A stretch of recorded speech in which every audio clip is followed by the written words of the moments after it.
So now we're going to look at a different type of factoring.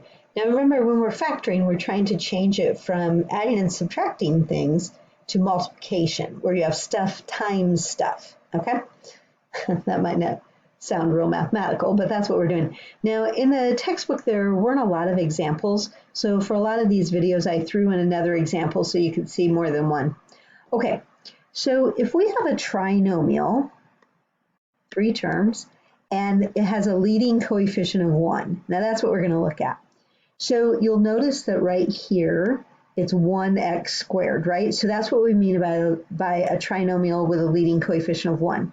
Well, that's what we mean by the leading coefficient of 1. Trinomial meaning 3 terms, x squared plus 2x minus 15. Okay, so it's a trinomial, and it's got a leading coefficient of 1. So what we're trying to do is we're trying to split it up into 2 binomials, stuff times stuff. And the way to do that when the leading coefficient is 1, first of all, you should check and make sure there's no GCF. There's no greatest common factor. There's nothing you can take out of all 3 of them. So what I'm trying to do is I'm trying to find 2 numbers that multiply to be negative 15. So I want them to multiply to be a negative 15, but I want them to add to be a 2. It's like you're trying to do 2 things at once. So you want 2 numbers that multiply to be negative 15, but add to be 2.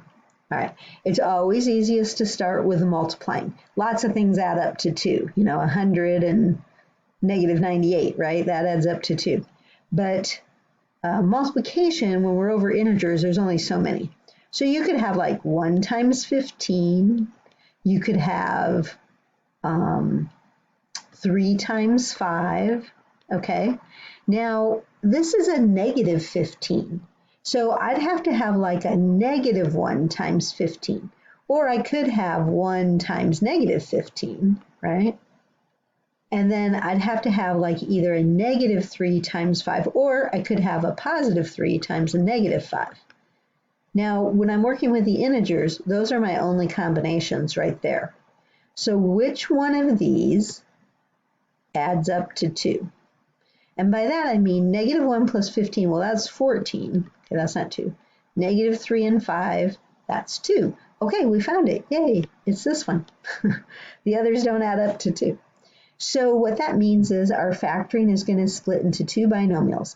X minus 3, that'll be one of them, and x plus 5. And it doesn't matter which one you write first. If you want to write x plus 5 and then the x minus 3, that doesn't matter. What matters though is which one gets the minus sign. So the negative is on the 3 because I want them to add up to a positive 2. So you have to be careful with the signs. That is the answer. That is factored. Stuff times stuff. Now, I told you could always check it with multiplication. So if I have x minus 3 times x plus 5, I could FOIL it. Let me scroll this up. So x times x, that's x squared. Then I get on the outside a 5x. On the inner 2, I get a minus 3x.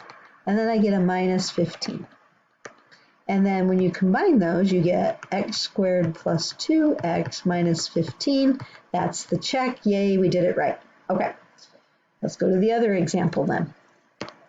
So I need 2 numbers that multiply to be negative 24. And then I want them to add to be negative 10. Okay, so remember to make sure your polynomial's in standard form. So you have your x squared term, then the x term, then the constant. And then that constant is what you're going to be multiplying to. And then the coefficient of the x term, that's what it's going to add to. Now, there's quite a few things that multiply to be 24. So you could have 1 times 24, you could have 2 times 12, and maybe you already see the numbers. You could have 3 times 8, 3 times 8, 4 times 6. But now one of those is going to have to be negative. Now to make my life a little bit easier, if I want to add to be a negative number, then that means the bigger number has to be negative. All right, so which one adds up to negative 10? Right there. 2 times negative 12. That adds up to negative 10. You might have been thinking it was the 4 and the 6, but see, that adds up to -2, so that doesn't work. And then you could say, well, what if it had been a positive 24? And then that would be a different situation. But okay, so we've got the answer. It's going to be right here. It's going to be x plus 2 times x minus 12. And if you don't think it's right, and even if you do think it's right, I recommend checking it. FOIL it. The f is x squared. The o is -12x. The I is 2x. And then the L is -24. So you get x squared minus 10x minus 24. Yep, that checks. All right, so 2 examples of that kind.